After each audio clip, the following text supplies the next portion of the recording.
Bon, bonjour à tout le monde. On démarre notre webinaire. Je vais très rapidement me présenter. Déjà, je vous remercie. J'ai un petit problème technique avec le diapo de départ. Je m'excuse. Normalement, il doit rester plus longtemps, mais apparemment, c'est programmé pour 5 secondes. Donc, aujourd'hui, l'idée de cette présentation est de parler des facteurs clés de succès quand on démarre et quand on veut mettre en place un projet. C'est pas, on ne cherche pas à redéfinir quels sont les facteurs sur lesquels on doit valider ou justifier un projet. C'est plutôt les facteurs qui peuvent nous aider à mettre en place un projet avec une certaine certitude de succès. Je tiens déjà à remercier aux organisateurs, USCPO, pour l'accueil et le travail qu'ils ont fourni pour que ce webinaire soit aujourd'hui réalisable. Et je tiens aussi à remercier toute l'équipe de PMI France, parce que c'est une collaboration entre USCPO et PMI France. Toute l'équipe de PMI France, aussi bien qu'à l'équipe de USCPO évidemment, qui ont travaillé ces derniers jours pour que tout se passe bien. Je vois qu'il y a plus de 140 personnes. Je remercie à tous pour votre présence. Le webinaire, il va durer à peu près 1 heure et demie. Je vais essayer d'aller plus rapidement sur la partie présentation de PMI et plutôt se concentrer sur le contenu de modèle que j'aimerais bien partager avec vous aujourd'hui. Et puis, il y aura une partie évidemment qui est destinée aux questions-réponses. Entre-temps, si vous avez des questions, je vous propose de les noter quelque part. Et puis, quand on arrive à la fin, il y aura à peu près 10 ou 15 minutes pour répondre à vos questions. Je voulais aussi vous dire que une fois que la présentation est terminée, le webinaire est terminé, il y aura un message, un email qui vous serait envoyé, dans lequel vous allez avoir le support, évidemment, et vous allez avoir quelques liens pour les gens qui sont certifiés et qui sont là aussi pour avoir leur PDU. C'est important, c'est 1,5 point de PDU pour la certification. Il y a un numéro qui, normalement, il est affiché déjà sur le message sur PMI France, mais ce numéro, il vous serait aussi communiqué lors de cet email. Donc voilà, après, vous allez avoir aussi mon email. Donc si vous avez des questions particulières, je suis prêt à répondre ou au moins vous orienter vers les personnes qui peuvent vous donner des réponses meilleures que les miennes. Je vais juste préciser, puisque vous me voyez au début, je vais éteindre la caméra pour une simple raison. La qualité quand il y a la caméra, aujourd'hui, c'est pas toujours excellente. Donc, je vais éteindre la caméra juste pour pouvoir se concentrer uniquement sur le contenu. Mais au moment de questions-réponses, je vais revenir sur la caméra. D'accord? Hop. Bien. PMI. D'abord, PMI, c'est une structure qui est destinée et dédiée au métier de management de projet. C'est une association professionnelle qui a qui est dans plus de 200 pays, plus de 300 chapitres, sachant qu'un chapitre, c'est une structure plutôt locale. Un chapitre, c'est pas toujours un pays, mais dans le cas de PMI France, c'est le chapitre PMI pour toute la France. Nous, on a plusieurs références de certificats, de standards en management de projet, plus de 20 standards et guides. Et notre référence principale, c'est le PMBOK, c'est Project Management Body of Knowledge. Et comme vous pouvez le constater par l'écran, il y a plus de 6 millions de copies déjà qui sont en circulation. On a plus d'1 million de certifiés. Et quand je dis plus d'1 million de certifiés, on a des certificats qui couvrent aussi bien le management de projet tout court que des domaines de management de projet comme le risque, la gestion d'agenda. Dernier temps, on a business analyst aussi, un certificat qui est tout nouveau, mais on développe de plus en plus la partie agilité. Donc, on a une certification agilité et une deuxième qui est en train de se mettre en place. Et notre certification de référence, c'est le PMP, c'est le PMP Project Management Professional. C'est le certificat peut-être le deuxième d'après ce que j'ai regardé des listes récemment. Après les certifications Google, les certifications de PMI, c'est les deuxièmes les plus attractifs pour le monde professionnel. Donc, très rapidement, vous pouvez voir déjà certaines de nos standards et guides sur cet écran, mais je vous invite à aller voir, à visiter notre site internet pmi.org où vous allez trouver toute l'information concernant ces guides, concernant la certification, sachant qu'une fois que vous êtes membre, évidemment, vous avez accès à toutes ces données et encore plus parce qu'on a d'autres sites internet sur lesquels on communique. Donc voilà ce qui représente aujourd'hui à peu près notre site internet avec la description de différentes certifications. Ce qui est intéressant pour ceux qui sont déjà intéressés par les certifications, les certifications qui ne demandent pas expérience, c'est le CAPM. C'est une certification qui est plus l'entrée dans le monde professionnel de management de projet, mais qui valide certaines connaissances et compétences. Et pour cette certification, il vous suffit justement à justifier 23 heures de formation en gestion de projet. Par contre, pour les autres certifications et la certification PMP, évidemment, il faut justifier plus de 4500 heures d'expérience en temps complet, c'est-à-dire plus de 3 ans d'expérience en management de projet.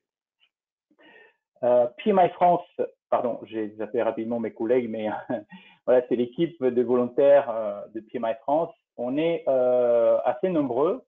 Le chapitre est créé en 1995 et l'idée à l'époque, c'était de réunir un peu une communauté qui devenait de plus en plus nombreuse de chefs de projet et des personnes qui étaient touchées par le monde de projet.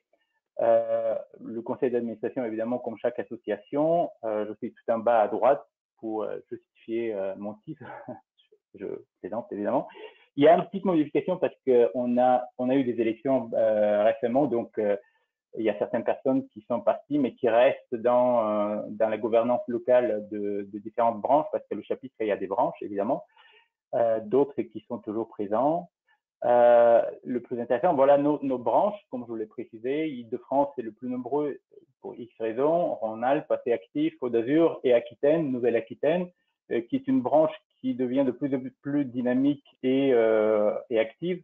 Et cette branche, en fait, Pau fait partie de la branche Nouvelle-Aquitaine. Donc, si vous avez besoin d'informations sur les activités de PMI, il suffit d'aller sur le site de PMI France et regarder les contacts concernant Nouvelle-Aquitaine. Mais si vous êtes dans une autre région, vous pouvez le faire évidemment avec mes collègues sur les autres branches.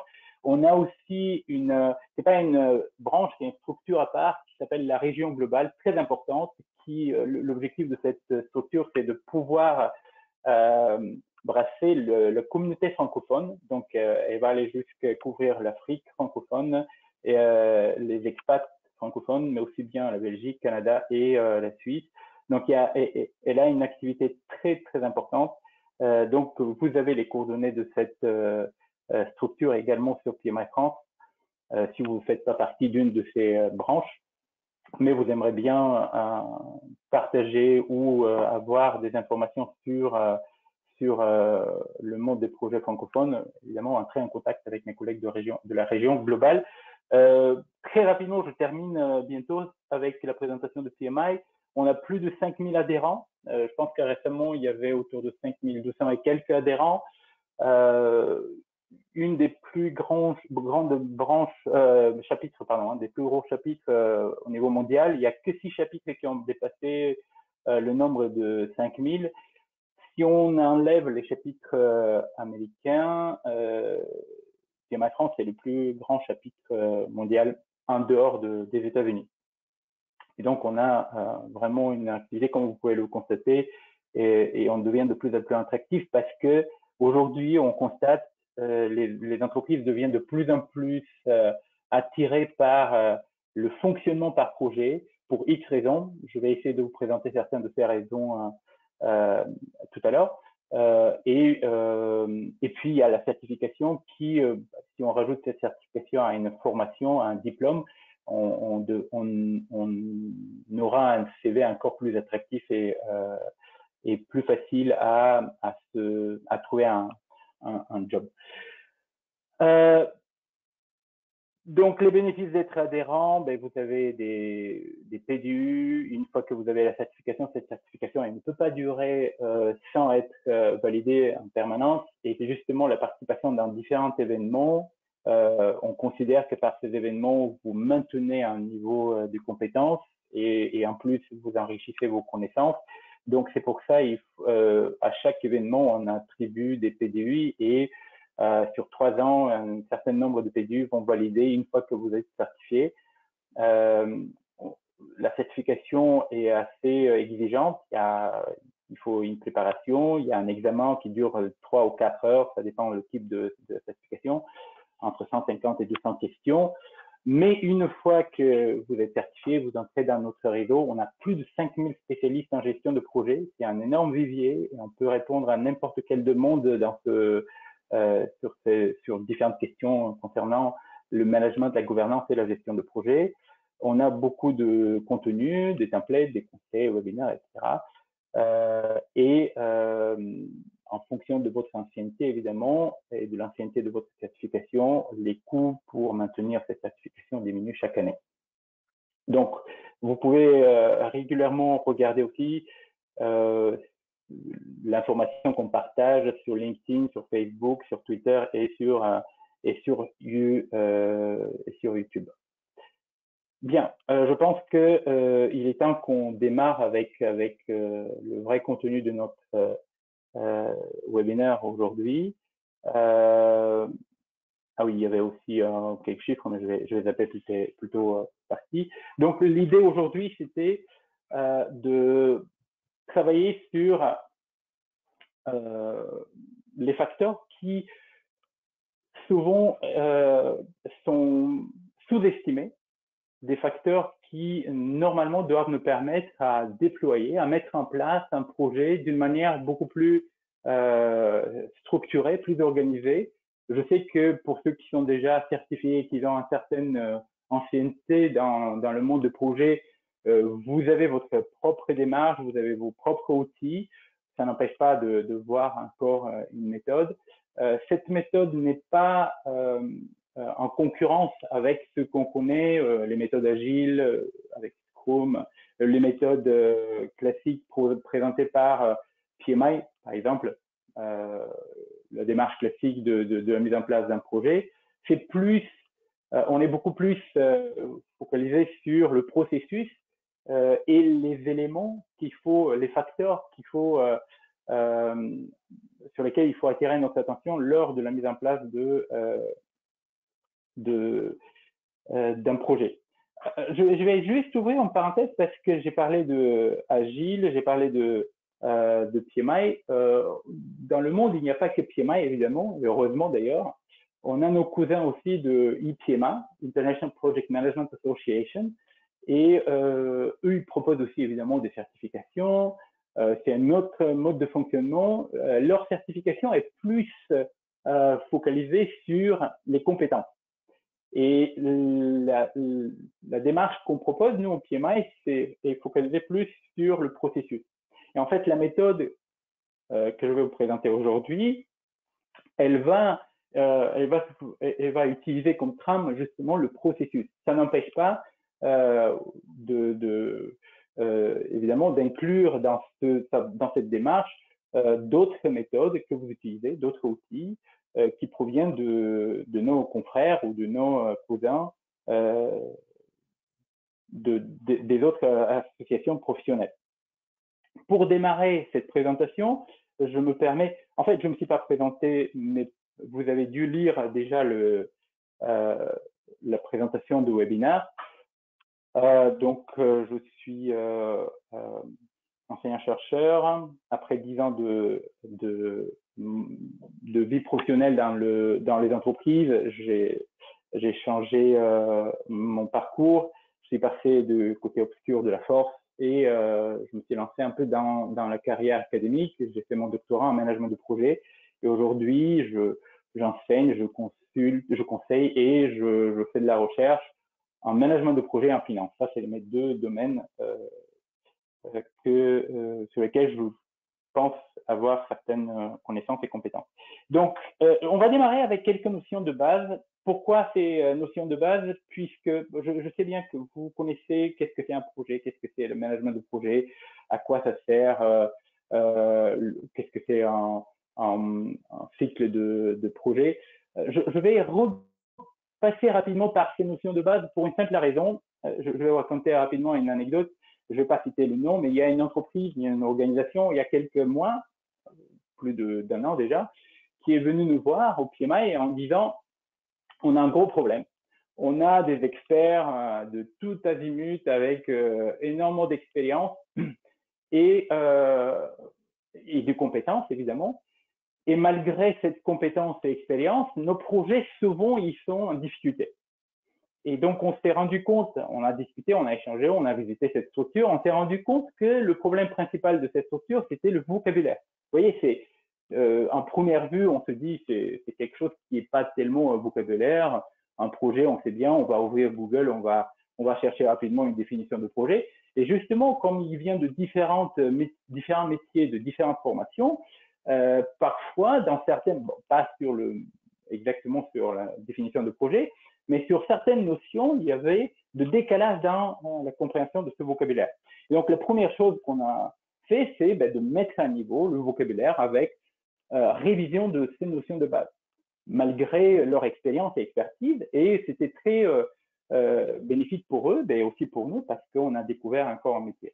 Donc, c'est pour ça que je vais très rapidement passer par ces définitions. J'espère que ça ne sera pas trop dérangeant pour vous. Et une fois qu'on a passé par ces notions, ça sera beaucoup plus facile pour moi et puis peut-être pour vous aussi d'entrer dans la présentation de modèle lui-même. Donc, je vais commencer par les deux définitions qui sont les plus utilisées aujourd'hui. Comme j'ai dit, nous, on existe. On a notre Project Management Body of Knowledge, PMI, et notre définition, elle est dès le début, à la page 4 déjà, on peut trouver très rapidement qu'est-ce que c'est un projet. C'est quelque chose qui va durer dans un temps limité, donc une initiative qui est temporaire, et avec un objectif, créer un produit, un service ou un résultat unique. Donc, nous, on reste très simple parce que, encore une fois, c'est le contenu de processus et le contenu de référentiel qui va décrire toute cette définition dans ces détails. Et après, il y a nos confrères de EPMA, International Project Management Association. Leur référentiel, c'est Individual Competence Baseline, dernière version 4, je pense que ça date de 2019. Eux, à la page 27 déjà, ils décrivent le projet comme un effort unique, temporaire, pluridisciplinaire, organisé visant à réaliser des résultats convenus dans le cadre d'exigences et de contraintes prédéfinies. Les deux, ils sont très proches, mais vous pouvez le constater immédiatement. Un projet, c'est quelque chose qui est défini dans le temps et cette chose, on a une idée claire de quoi il s'agit. C'est-à-dire, il y a un service, un produit ou un résultat unique qu'on veut atteindre et il est limité dans le temps. Donc, ça, c'est la première chose. Donc, il y a des exigences, il y a des contraintes prédéfinies et il faut respecter ces exigences, ces contraintes prédéfinies. Maintenant, le management de projet, je vais prendre que notre définition de PMBOK, c'est les applications, l'application des connaissances, des compétences, d'outils et de techniques pour satisfaire ces exigences. Vous voyez bien, encore une fois, on va se concentrer sur les exigences. Pourquoi c'est important les exigences? Parce que quand on démarre un projet, on ne peut pas justement se dire tiens, j'ai un certain budget, j'ai un certain temps et j'aimerais bien lancer un nouveau produit, une nouvelle publicité, etc. derrière, il faut clairement identifier ces exigences et je vais vous expliquer comment faire pour pouvoir éditer ces exigences. Donc, ça veut dire qu'un projet, quand on se lance dans un projet, c'est un processus, comme je l'ai expliqué, un processus de changement. Et ce processus de changement, il exige à poser certaines questions et puis faire évoluer notre entreprise ou notre structure ou notre unité d'une situation particulière vers une autre situation. Pourquoi on a associé ce webinaire à la situation actuelle? Parce que toutes les entreprises aujourd'hui vivent un moment assez difficile, puisque suite à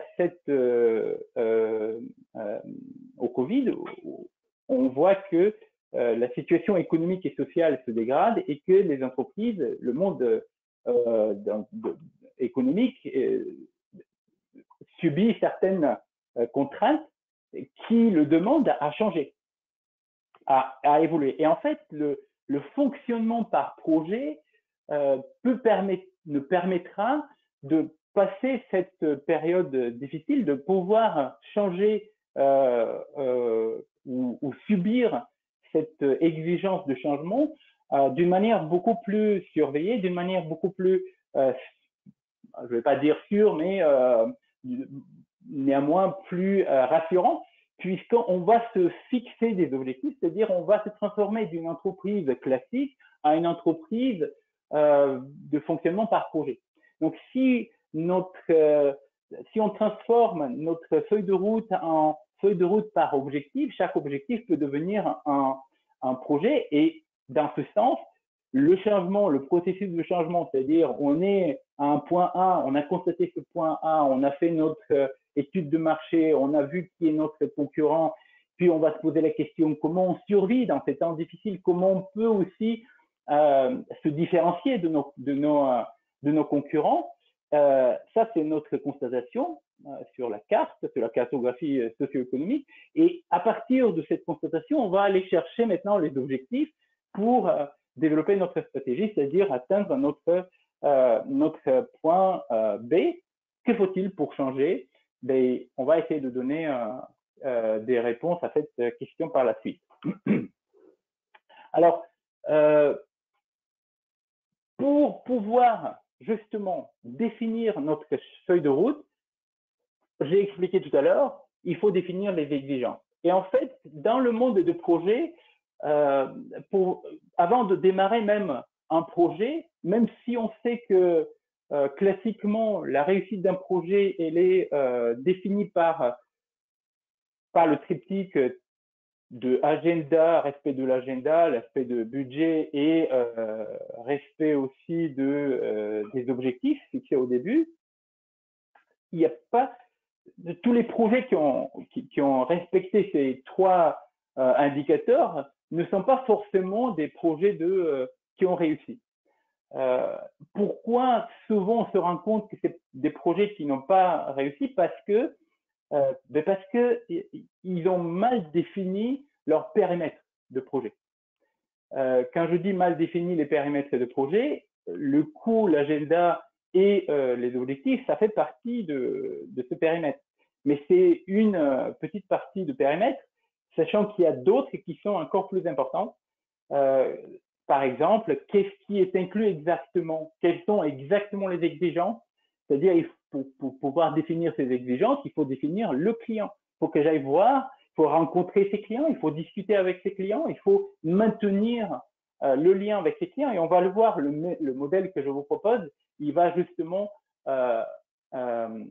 se focaliser, une partie va se focaliser sur cette relation entre nous en tant que réalisateurs de projet et le client, sachant qu'il y a aussi d'autres parties prenantes, les sponsors, etc. Donc, il faut maintenir ce dialogue et il faut bien comprendre. Il faut au début même écouter plus qu'intervenir.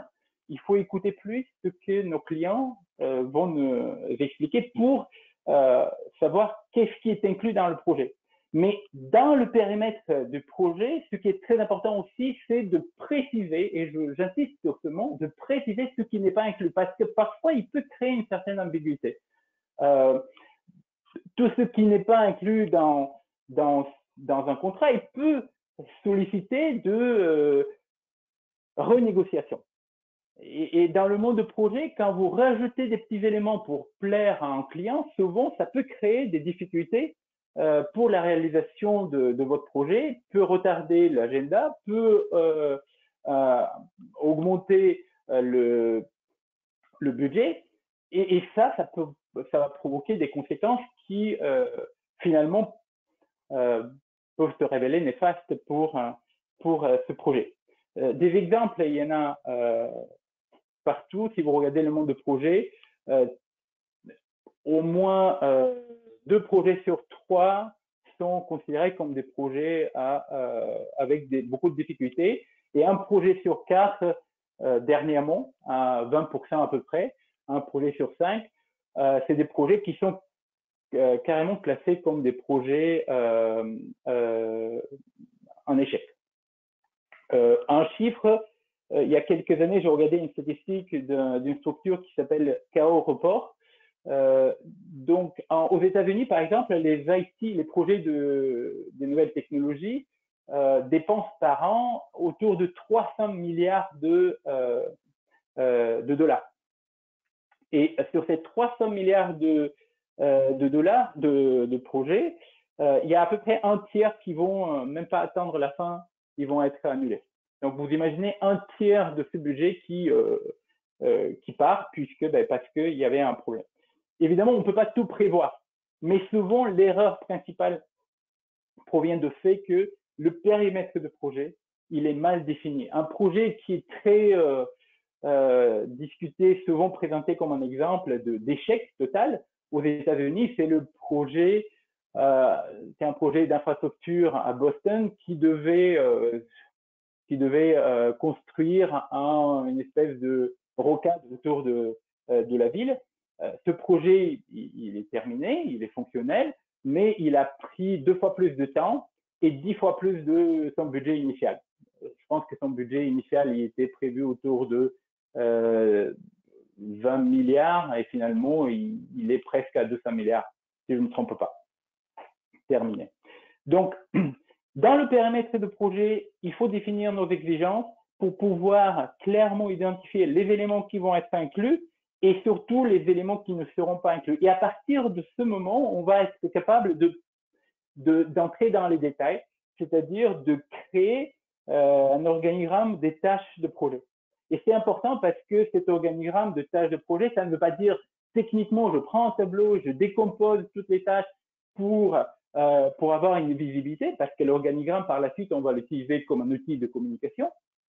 Mais l'organigramme, elle va nous servir aussi à nous-mêmes, à cette étape de définition de périmètre de projet, il va nous servir aussi pour comprendre ce processus, pour comprendre notre projet. Puisqu'on va poser des questions sur cet organigramme, on va détailler les tâches de projet, on va détailler les éléments de produits ou de services qui vont être développés.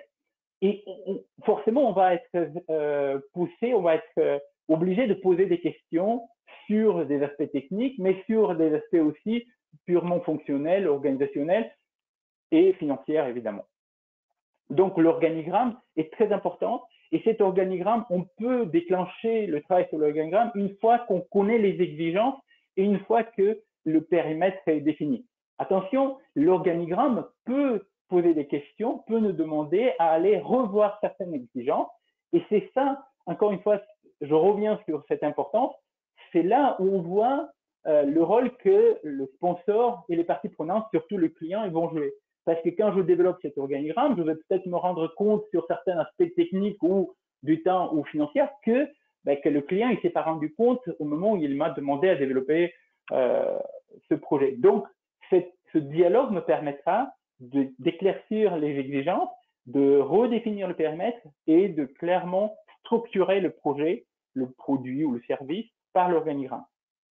Une fois que cette étape est franchie, on arrive à quelque chose qu'on appelle la validation de périmètre. La validation de périmètre est importante. Pourquoi? Parce que par la validation de périmètre, on engage le client, c'est-à-dire il a vu, il a compris ce qu'on va faire, il a bien vérifié que nous, on a compris aussi ce qui est à faire. Donc, tout le monde est d'accord et la validation va déclencher quelque part le départ de ce projet. Et tous ces éléments, évidemment, il faut mettre en place de la maîtrise de périmètre de projet, mais tous ces éléments, ils vont être officialisés par un document qu'on appelle Project Charter. Donc, le Project Charter nous permettra de décrire tous ces éléments qui couvrent les périmètres de projet. Et par le Project Charter aussi, on va définir les autorités, les différentes autorités. Quand je dis autorité, c'est dans le sens qui fait quoi exactement, quelle est son autorité, quel est son rôle, quel est son poids dans la prise de décision. Et c'est important puisque l'autorité veut dire qu'on prend une certaine responsabilité derrière pour démarrer le projet. Donc, le chef de projet, le directeur de projet, le sponsor, ils vont être dans ce document. Et le document, une fois rédigé, il est rédigé sur la base de travail préalable, ils vont signer.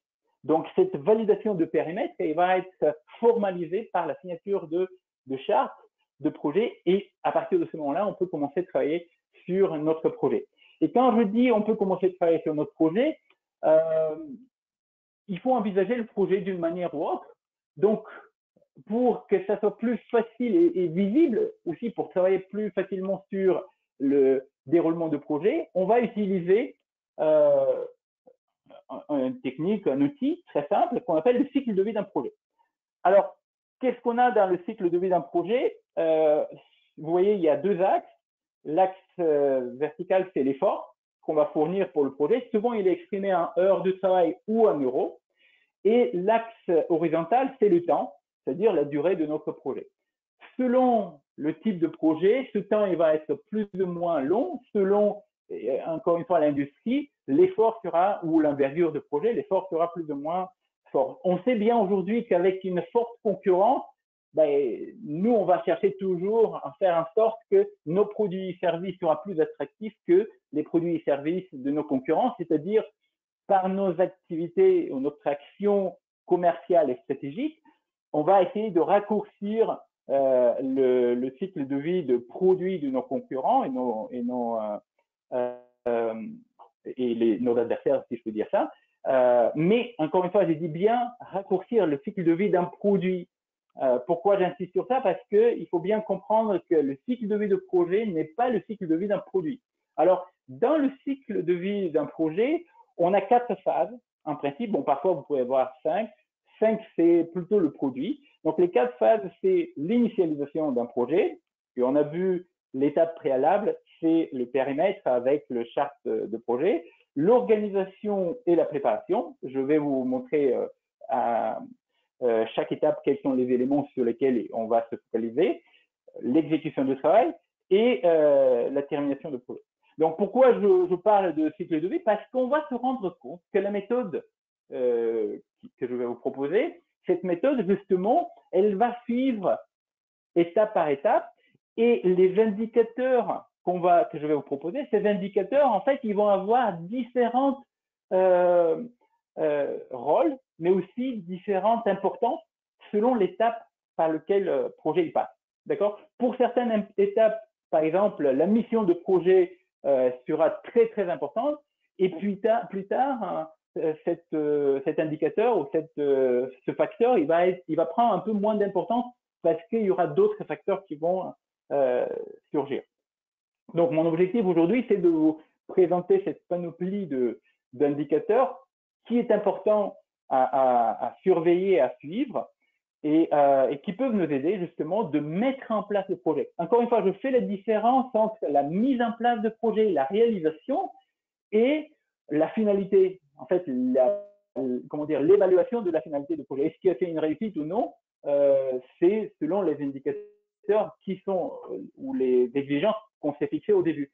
Là, on ne parle pas de cet élément. On parle exactement comment on va dérouler, comment on va mettre en place un projet et quels sont les éléments sur lesquels on doit porter notre attention. Alors, ces facteurs, je vais les présenter tout à l'heure, ces facteurs, ces indicateurs, qui vient d'une étude qui était menée il y a plus de 20 ans déjà, plus de 30 ans, mais c'était initié, pardon, ces indicateurs ils étaient initiés par deux chercheurs, Pinto et Slevin, je vais parler un peu plus tard, et en fait, ils ont fait une étude auprès de monde professionnel, comme quoi le chercheur, parfois, il peut avoir une utilité.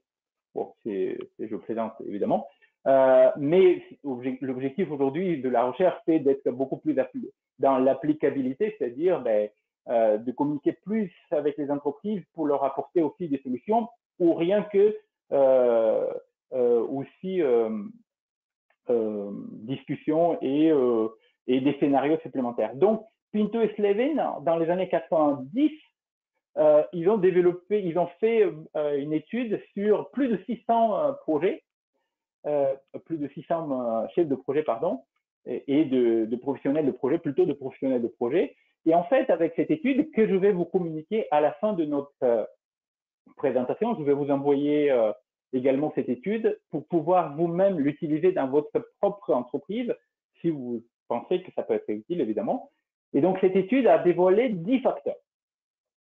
Donc, moi, je vais vous envoyer que les 10 facteurs et pas toute l'étude parce que sinon, on ne va pas pouvoir s'en sortir. Mais les 10 facteurs qui étaient définis, c'est les 10 facteurs que la communauté professionnelle, à l'époque, c'était les professionnels de l'association de PMI, mais la communauté professionnelle considérait comme les facteurs les plus importants pour la réussite de la mise en place d'un projet. Et comme base, évidemment, c'était comme base, ils ont utilisé le raisonnement de la méthode de cycle de vie. Alors, dans le cycle de vie, très rapidement, qu'est-ce qu'on va trouver? Initialisation de projet. Vous voyez, il faut répondre. C'est à ce moment-là qu'on va se poser aussi les questions les plus importantes. On va définir déjà un besoin stratégique et le management va reconnaître ce besoin stratégique. Soit aujourd'hui, notre besoin stratégique, c'est de pouvoir survivre vis-à-vis du contexte. Il faut peut-être réorienter nos marchés. Il faut réorienter notre stratégie vers d'autres types de marchés plus proches de nous. Il faut peut-être revoir le consommateur. Est-ce qu'il aura le même pouvoir d'achat qu'avant la crise? Donc, vous voyez, tout ce qu'on va faire aujourd'hui, tout ce qu'on va entreprendre, ça va solliciter derrière un raisonnement et réflexion stratégique. Et donc, peut-être c'est le moment de mettre en place un mode de fonctionnement par projet.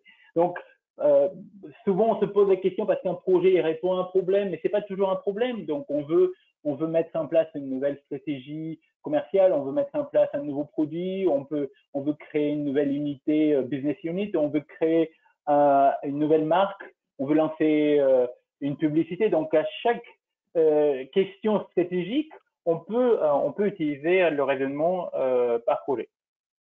Donc voilà, dans la phase d'initialisation de projet, on cherche à résoudre certains problèmes et voir comment le projet peut nous aider à répondre à ces problèmes. Et puis, on arrive à l'organisation et la préparation. Donc là, plutôt, on va voir quels sont les plans, quels sont les éléments qu'il faut mettre en place. Il faut les formaliser pour atteindre les objectifs qui étaient définis dans la phase précédente. Et puis, dans la phase d'exécution de travail, c'est là où on va réaliser le travail le plus important. Donc, en fonction de notre capacité, parce qu'il y a deux types de réponses qu'on peut apporter aux questions initiales. D'abord, qu'est-ce qu'on veut faire? C'est-à-dire, on est sur le point A et on aimerait bien aller au point B.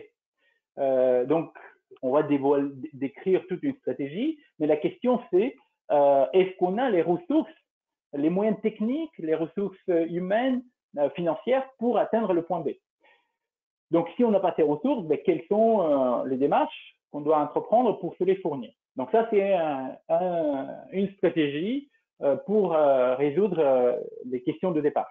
Mais une autre stratégie, ça pourrait être, voilà mes moyens, voilà les outils, les capacités dont je dispose. Et avec ces capacités, avec ces ressources, avec ces moyens, voilà ce que je peux faire. Et donc, mon point B va être fixé en fonction de ce que je suis capable à réaliser, puisque les contraintes socio-économiques font que je ne peux pas aller chercher d'autres compétences, je ne peux pas aller demander des financements supplémentaires. En fait, je peux, mais en fait, je ne vais pas les avoir. Donc, deuxième possibilité, en fonction de ce que je dispose, c'est de développer ce point B. Attention, évidemment, chaque stratégie a ses points forts, points faibles. Dans le cas de la stratégie B, on reste avec un développement un peu plus faible et on risque de se faire dépasser par les concurrents qui vont peut-être plus raisonner dans un sens voilà, j'aimerais bien réaliser ce type de projet, j'aimerais bien atteindre cet objectif et à partir de là, je vais chercher des moyens supplémentaires. Et puis, on arrive à l'étape 4, donc la fin de projet. En fait, la fin de projet est très importante dans le monde de projet. Pourquoi? Parce que le projet, c'est un processus. Et pendant ce processus, on va aller engager les ressources, les moyens pour réaliser quelque chose qui est unique et que peut-être unique, quand je dis unique, ça veut dire qu'on n'a pas eu suffisamment de projets de ce type ou certains éléments dans ce projet, ils vont jamais se reproduire. C'est-à-dire, le projet aussi, c'est un moyen d'apprendre. C'est un moyen d'augmenter l'expertise de nos cadres, de nos employés, de nos experts. Et à la fin de projet, à la phase terminale de projet, ce qui est important, c'est de formaliser cette compétence, ces connaissances, de les rendre disponibles aux autres experts ou aux autres employés ou de l'équipe, membres de l'équipe, pour éventuellement pouvoir appliquer ces compétences et ces connaissances dans d'autres cas de figure ou dans d'autres projets. Donc, c'est très important. À la fin du projet, c'est pas simplement que l'équipe de projet est renvoyée et tous ces ressources et personnels sont réaffectés. C'est aussi derrière, il y a un processus comment dire, d'apprentissage à valider et à formaliser. Donc, je reviens sur ce que j'ai dit tout à l'heure. Le cycle de vie d'un projet, il faut pas le confondre avec le cycle de vie d'un produit. J'ai déjà expliqué pourquoi. Surtout que le projet, c'est une série de phases. Et dans cette série de phases, on va inclure évidemment la phase de création de produits. Je vais vous donner un autre exemple. Quand vous partez sur un nouveau produit, la mise en place, la réalisation, le lancement d'un nouveau produit, le projet, il va être évalué souvent par un indicateur qu'on ne peut pas s'en passer, c'est quelle est la capacité de création de valeur par ce projet. C'est-à-dire, j'aimerais bien créer un nouveau produit, mais ce produit, finalement, est-ce qu'il est porteur de valeur ou non?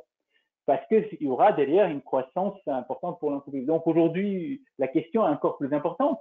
Tout ce qu'on va entreprendre, peu importe si c'est une publicité supplémentaire, une restructuration de notre entreprise, c'est le bon moment, peut-être parce qu'on est en crise. La question, c'est qu'est-ce que ça peut m'apporter derrière? Qu'est-ce que ça va m'apporter derrière? Parce que s'il n'y a pas de création de valeur, il y a une autre option, c'est la destruction de valeur.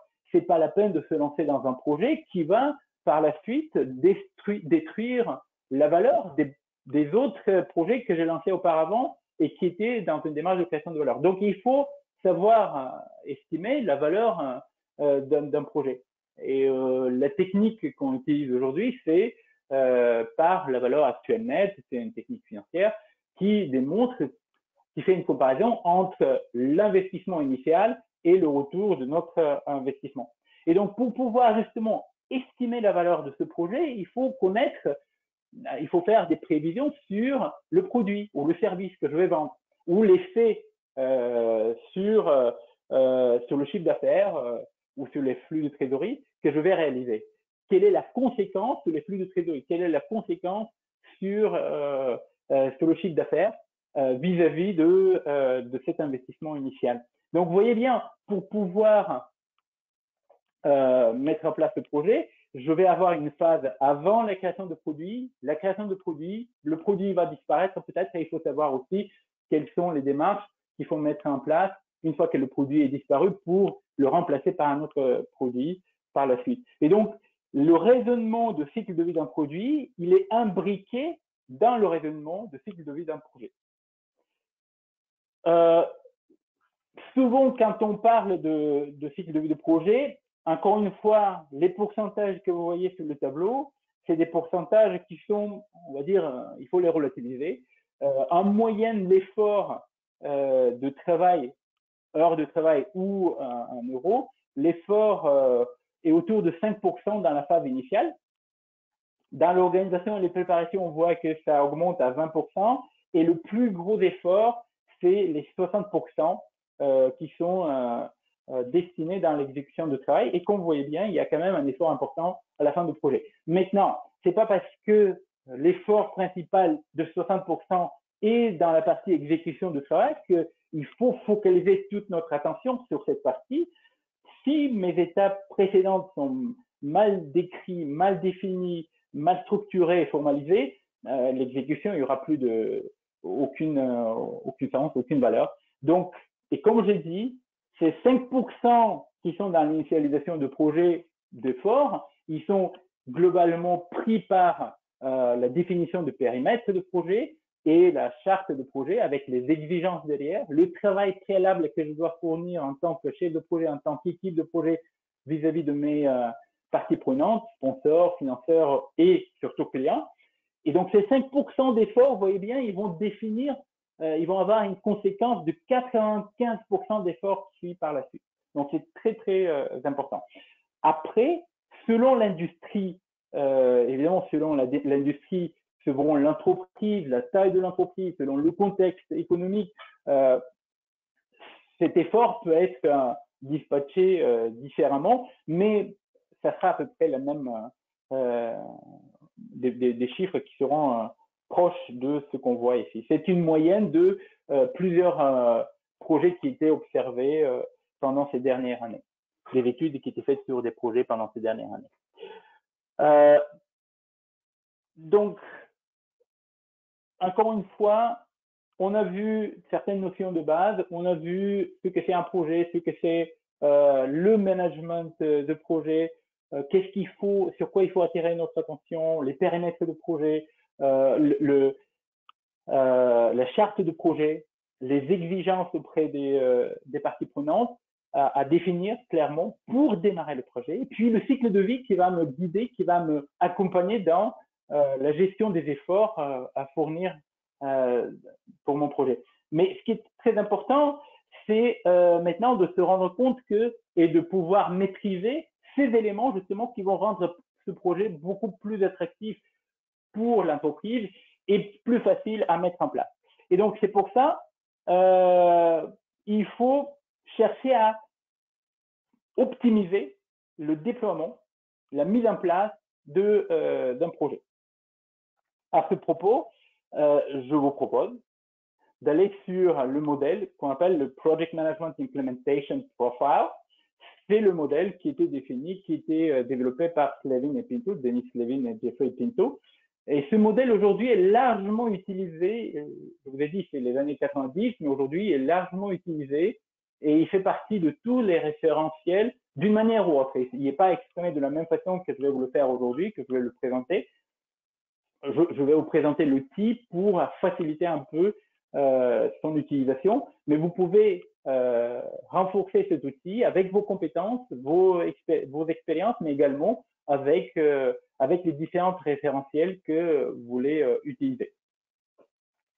Donc, alors, pour aller sur ce modèle, je vais vous poser une petite question. Donc, je vous ai dit, c'est les années 80, c'est un questionnaire qui était déjà distribué et les professionnels ont répondu. ce modèle il est validé par la communauté professionnelle, c'est-à-dire il n'est pas resté à un stade d'outils académiques. C'est un outil par lequel on a étudié le monde de management de projet et quels sont justement les éléments sur lesquels les projets sont validés et sont considérés comme des projets à succès. Mais par la suite, ce modèle est transformé en modèle de diagnostic. Et c'est ça ce que je voulais aussi rajouter aujourd'hui à mon offre, c'est-à-dire une fois qu'on termine notre webinaire et l'email, vous allez avoir un lien dans l'email que vous allez recevoir, où il y aura un lien qui va vous inviter d'aller à passer un questionnaire. Dans ce questionnaire, vous allez trouver les 10 éléments que je vais vous présenter aujourd'hui maintenant. Et pour chaque élément, il y a à peu près dizaines de questions. En fait, évidemment, ça va vous demander un petit investissement de votre part en termes de temps pour remplir ces questionnaires. Je vous demande vraiment, c'est important pour moi dans le sens où je vais utiliser vos réponses pour renforcer encore plus ce modèle, pour l'étudier aujourd'hui en France, comment ce modèle y répond pour le monde professionnel. Mais également, vous pouvez utiliser ces questions et cette démarche pour faire un diagnostic sur le projet que vous êtes en train de mener ou que vous allez mettre en place par la suite. Et je vais vous expliquer justement comment on fait ces diagnostics. Donc, mais avant de partir évidemment sur le modèle, j'aimerais bien vous poser une question. Et donc, pour ça, je serai je vais essayer de gérer les choses avec. On m'a expliqué, il y a Manon qui a géré tout pour que le webinaire se passe très bien. Donc, elle a fait un petit sondage. Et donc, ce petit sondage, il est. Vous allez recevoir maintenant une petite question. J'aimerais bien vous voir répondre à cette question. On va discuter ensemble. Donc, évidemment, la question, c'est pourrez-vous me nommer quelques facteurs critiques, mais d'ailleurs, cette question, je ne me souviens pas de l'avoir inclus, mais je peux le faire d'une manière différente. Je vais faire le sondage dès maintenant. Sondage, première question. Ah oui. Alors, la question est la suivante. Vous allez la voir sur votre écran.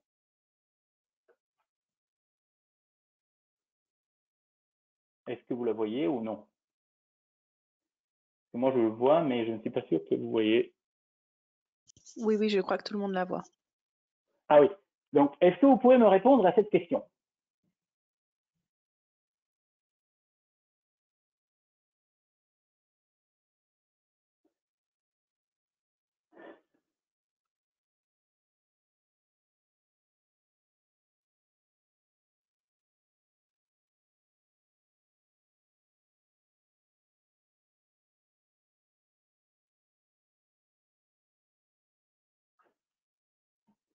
Je vois qu'il y a à peu près 30, un tiers de. Ah oui, ça augmente. 50%, ils ont répondu. Les résultats sont assez intéressants. Je vais les partager avec vous et on va les discuter très rapidement.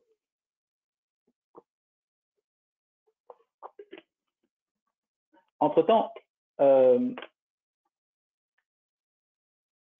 vous pouvez aussi noter la question qui est sur le diapo concernant quels sont les facteurs d'après vous, les facteurs critiques. Ce que je vais vous demander, c'est de prendre une feuille et maintenant, à ce stade, avant d'engager la présentation des facteurs, d'aller très rapidement, de chercher très rapidement par votre bon sens, expertise, connaissances, compétences et vécu, de noter pour vous quels sont les facteurs critiques pour la réussite de la mise en place d'un projet.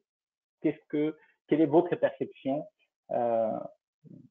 concernant les facteurs critiques pour la réussite de mise en place d'un projet? Mettez-le sur une feuille, mettez-les sur une feuille, et puis on verra. On va faire comparaison une fois qu'on termine notre webinaire. On va faire comparaison entre la liste que vous avez éditée et celle que je vous propose moi aujourd'hui. Je vois qu'on est à 71% de vote, 70-71. C'est plus que du tiers. Peut-être que je vais terminer parce que sinon on va passer beaucoup de temps. C'est intéressant déjà les résultats. Donc, je vais fermer le sondage et je vais partager les résultats avec vous. Comme vous pouvez le constater, les objectifs fondamentaux de projet, ça c'est une question qui fait partie du questionnaire que vous allez recevoir. Les objectifs fondamentaux de projet sont clairs pour moi. En fait, j'ai posé les questions, mais et je l'ai fait exprès, je ne vous ai pas décrit la situation. La situation, c'était en fonction d'un projet que vous êtes en train de mener aujourd'hui, mais un projet pour lequel vous participez activement, ou un projet que vous venez de terminer, hein, et un projet pour lequel vous étiez engagé. Donc, c'est pour ça, sinon on ne peut pas répondre. La question, c'était, est-ce que vous pensez que les objectifs fondamentaux de projet sont clairs pour ce projet? Et donc, d'après ce que je vois, vous voyez également, c'est que 88% considèrent que vous connaissez bien ces objectifs fondamentaux. Et en fait, cette question, elle fait partie de premiers facteurs que je vais vous présenter tout à l'heure. Le premier facteur qui est omniprésent tout au long de cycle de vie de projet, qui s'appelle la mission de projet. Donc, et c'est une des questions, hein. Il y en a encore 10 sur ce facteur. Et donc, un des éléments clés pour la réussite de projet, c'est que on est bien au clair avec les conditions et les exigences et la mission de notre projet. Et donc, la réponse pour moi est plutôt très positive, c'est-à-dire il y a 88% des projets parmi les il y a combien de personnes au total qui participent? On va dire 172 personnes. Donc, parmi ces 172%, presque 90%, 88% des projets que vous êtes en train de mener sont des projets pour lesquels le chef de projet et l'équipe, ils ont travaillé cette première partie, ce premier indicateur, la mission de projet, ils ont travaillé les exigences. Et pour vous, il n'y a pas mais il n'y a pas que les exigences. Ici, où on va aussi évaluer la communication qui était fournie et qui est mise en place aussi, la communication qui est mise en place par le chef de projet et par l'équipe pour pouvoir échanger, pour pouvoir se tenir au courant de l'évolution du projet et comment cette évolution correspond aux objectifs fondamentaux, avant de démarrer le projet. Donc, je vais reprendre. Maintenant, il faut que je clique sur masquer les résultats, j'imagine. Oui, tout à fait, c'est bon. Là, c'est bon? Très bien. Oui, c'est bon, on est revenu à la présentation. Magnifique. Donc, voilà, ça, c'était la démarche que je vous propose. C'est-à-dire, vous allez recevoir les questionnaires, vous allez répondre, et chaque fois, ici, l'échelle de réponse était de 1 à 5, c'est-à-dire 1, pas tout à fait d'accord, je ne connaissais pas trop, ou je ne peux pas confirmer ce qui est présenté par cette question ou cette affirmation. Et 5, dans notre cas, c'était je suis tout à fait d'accord, je confirme ce qui est affirmé par cette question ou par cette affirmation. Par contre, parce que en fait, c'est un problème technique plutôt, on ne pouvait pas utiliser une autre échelle. Dans mon questionnaire, vous allez avoir les réponses sont sur une échelle de 0 à 10, c'est beaucoup plus nuancé, donc ça demande un peu plus de temps peut-être pour réfléchir, mais c'est décrit bien cette échelle, à quoi correspond chaque chiffre, à peu près à quoi correspond chaque chiffre. Donc ça veut dire que vous allez avoir une estimation encore plus juste quand vous faites votre diagnostic de projet avec les indicateurs et les facteurs que je vous propose. D'accord? Bon, je ne vais pas tarder plus que ça parce que le temps passe en même temps. On a à peu près 30 minutes et il faut que je vous présente les 10 facteurs clés. Ces 10 facteurs clés, on peut évoquer centaines, mais comme je vous ai expliqué, il y a 10 qui sont sortis de ce lot de facteurs. La littérature académique, la littérature professionnelle, je ne sais pas, vous regardez n'importe quel ouvrage en management de projet, vous allez voir toujours des facteurs qui sont soulevés comme des facteurs très importants, comme des facteurs clés porteurs de réussite de projet. Ce que je vous propose ici, c'est les facteurs qui sont nécessaires et qui peuvent vraiment vous faciliter la mise en place, le déploiement d'un projet et qui peuvent avec une certaine probabilité évidemment, mais vous assurer dans la bonne réalisation de ce projet. Donc, vous voyez, le premier facteur que il y a une question que j'ai posée, la question précédente, la mission de projet, mais il y a aussi le soutien de la direction générale. Donc, les 10 facteurs, je vais essayer maintenant de passer facteur par facteur, très rapidement évidemment, pour vous décrire un peu l'importance. Et à la fin, je vais vous donner l'importance de ces facteurs par cycle de vie. Et puis, l'importance pour le chef de projet généralement. Donc, le premier facteur qui est la mission de projet, ce facteur, on l'a plus ou moins décrit quand on a parlé sur les exigences qu'on a, quand on a donné les définitions de projet et de management de projet. En fait, dans cette définition de ce que c'est un projet et dans la définition de ce que c'est management de projet, on va aller chercher la ressource pour pouvoir décrire la mission de projet.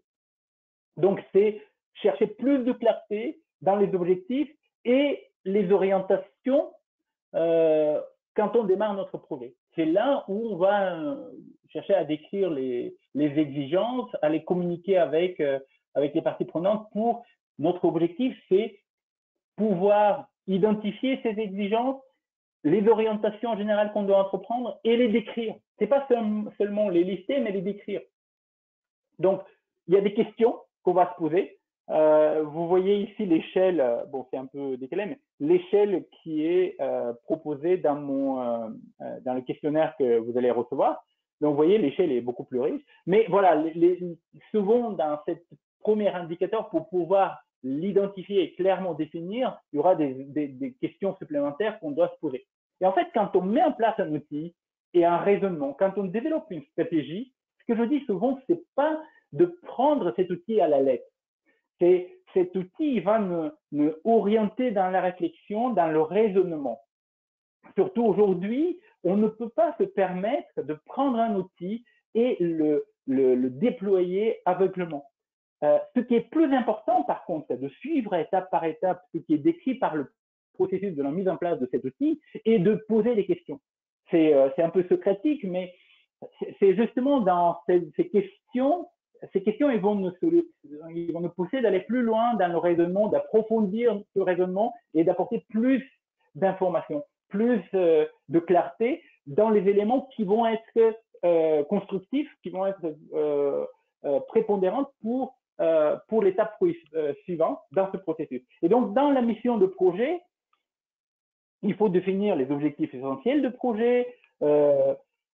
Est-ce que, par exemple, les objectifs que j'envisage par ce projet et qui seront atteints parce que j'aimerais bien le mettre en place, est-ce que ces objectifs, ils vont nous donner des résultats qui seront au profit de notre organisation? Mais il n'y a pas que de notre organisation, il y a aussi l'organisation qui est en fait notre client. Attention, quand je dis client, c'est nécessaire ici de préciser deux choses. Il y a des clients qui peuvent être externes pour la structure, pour l'organisation, mais il y a des clients qui peuvent être internes. C'est-à-dire une entreprise, elle peut fonctionner par mode de projet simplement. Elle peut, pour une structure un peu plus importante en taille, elle peut aussi mettre en place quelque chose qu'on appelle aujourd'hui Project Management Office, c'est-à-dire une organisation, une équipe qui va gérer des projets beaucoup plus par transversalité que par verticalité. Et donc, ça veut dire qu'à l'intérieur de l'entreprise aussi, on peut avoir des clients, si je peux dire. Et donc, quand on se lance dans un projet, souvent, l'objectif, c'est de répondre aux besoins d'augmenter la valeur de notre entreprise, c'est-à-dire, nous, il faut créer la valeur pour nous, mais Michael Porter, il le dit, une chaîne de valeur, c'est-à-dire la description de la création de valeur, une chaîne de valeur, elle ne se limite pas à la taille de l'entreprise. Une chaîne de valeur, elle va aller au-delà de la taille de l'entreprise, c'est-à-dire, je vais aussi chercher à répondre à certaines questions qui proviennent de mon client. Et surtout, qu'est-ce que en termes de valeur, qu'est-ce que ce projet va apporter au client? Comment je vais aider mon client à augmenter la valeur de son entreprise, de sa structure? Donc, vous voyez bien qu'on appelle ça une certaine validation organisationnelle.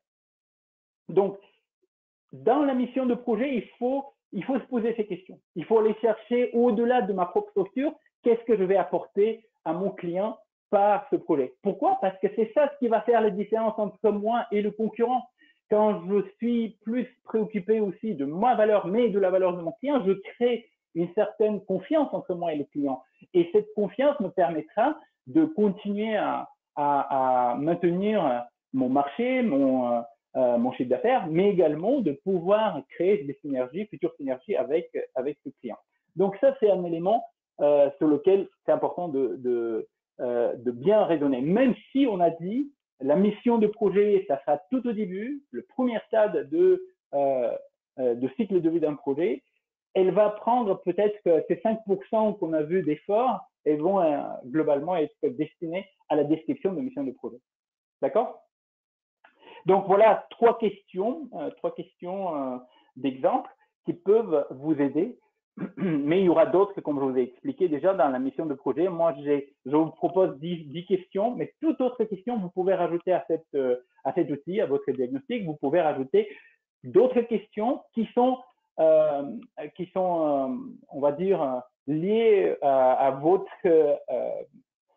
industrie, à votre modèle économique, à votre entreprise, l'ancienneté, la technologie que vous maîtrisez, un marché spécifique. Donc, voilà, tous ces éléments, ils doivent être pris en compte et peut-être enrichir le questionnaire que je vous ai envoyé pour constituer votre propre outil de diagnostic de la mise en place d'un projet. D'accord?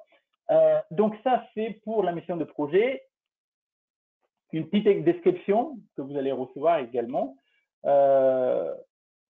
Surtout la description sur comment utiliser l'outil, comment essayer de répondre à ces questions et l'échelle, qu'est-ce qu'elle représente exactement.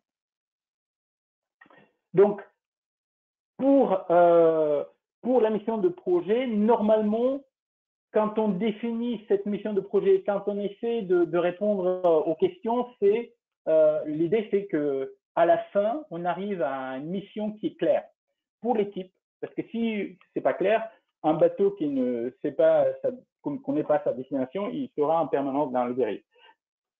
Si votre équipe ne sait pas où est-ce qu'il va, ça sera très difficile à le motiver et à l'engager pour à 100% dans ses obligations. Donc, voilà les questions qui nous permettront d'enrichir encore plus le raisonnement sur cet élément. Donc, le deuxième indicateur qui est très important également, les 10 qui sont très importants, le deuxième indicateur, c'est l'appui de la direction générale.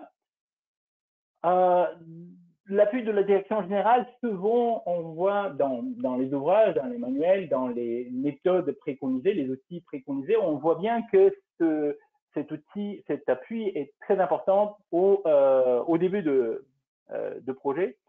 Moi, je vais attirer votre attention sur le fait que la direction générale, elle doit être omniprésente. C'est-à-dire, elle doit donner son aval, elle doit accepter et communiquer son appui parce que c'est justement cet engagement de la direction générale va donner encore plus de motivation pour l'équipe. Donc, c'est un outil aussi pour aller motiver l'équipe. Mais il y a un autre élément, il ne faut pas l'oublier, la direction en général, elle s'est engagée dans ce projet par la signature de la charte au début qu'on en a parlé. Donc, pour être sûr que le projet va dans le bon sens et que vraiment les objectifs ils vont être estimés, c'est bien d'avoir la direction présente auprès de l'équipe, pas pour le surveiller, c'est plus pour le motiver et pour l'accompagner et pour intervenir au moment où il y a besoin d'apporter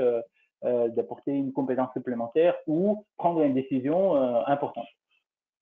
Donc, encore une fois, quand vous regardez le questionnaire que je vous ai distribué, que je vais vous distribuer, voilà les questions qui vont apparaître ou les questions qu'on doit se poser pour pouvoir décrire bien cet indicateur. D'accord? Donc, est-ce que, par exemple, la direction est bien convaincue?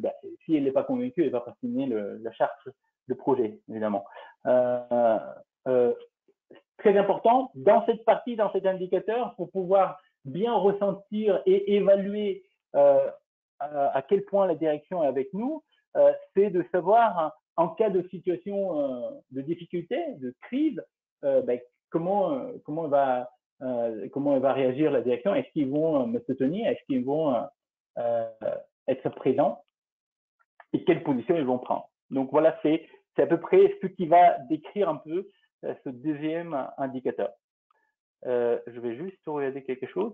Ah oui, est-ce que maintenant, puisqu'on parle de l'appui de la direction en général, je vais vous passer à une autre question pour voir comment vous avez ressenti, par exemple, l'appui de la direction générale dans vos structures. Je vais vous poser la deuxième question. Je lance le sondage. Normalement, vous allez le voir. Essayez de répondre à cette deuxième question. Et on va voir encore une fois le résultat. Le problème de ce type de sondage, attention, il y a toujours des pièges. Le problème de ce type de sondage, c'est que souvent, c'est des questions qui incitent plus ce que j'aimerais bien que ça soit que ce que c'est la réalité. Donc, essayez d'être plus neutre et objectif dans l'appréciation de votre réponse. C'est-à-dire, répondez d'une manière plutôt, voilà ce qui est la réalité et pas voilà ce que j'aimerais bien que ça soit.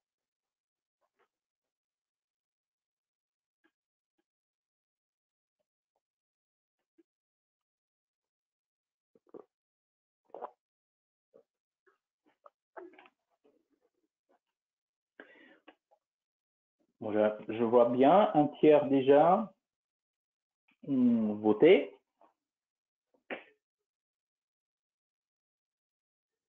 Ah, les résultats sont assez intéressants. Encore une fois, l'échelle ici, notre échelle GoToWebinar ne permet pas d'aller plus loin, mais peut-être ça prendra plus de temps d'estimer. Donc, notre échelle est 1 sur 5, tandis que dans le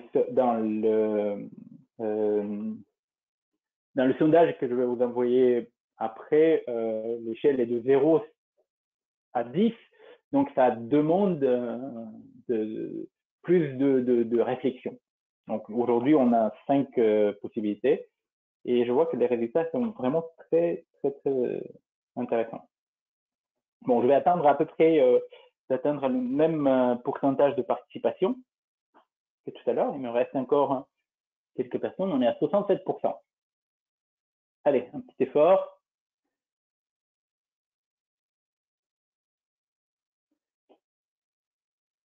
Bon, apparemment les autres, soit ils veulent pas, parce qu'encore une fois, peut-être qu'il y a des gens qui n'ont pas encore eu l'expérience ou qui actuellement ne participent à aucun projet. 69, bon, on va arrêter le sondage et je vais le partager avec vous. On est presque 70% de participation. Et là, ce qu'on constate, vous voyez bien, les résultats, ils sont un peu moins optimistes, mais un peu moins positifs que tout à l'heure. Donc, tout à l'heure, pour ceux qui ont répondu, on avait, comment dire, la mission très claire, les objectifs fondamentaux très clairs pour les projets dans lesquels vous participez. Et là, aujourd'hui, on voit que moins que la moitié de chefs de projet, ils ressentent ce soutien de la direction générale ou de management de l'entreprise.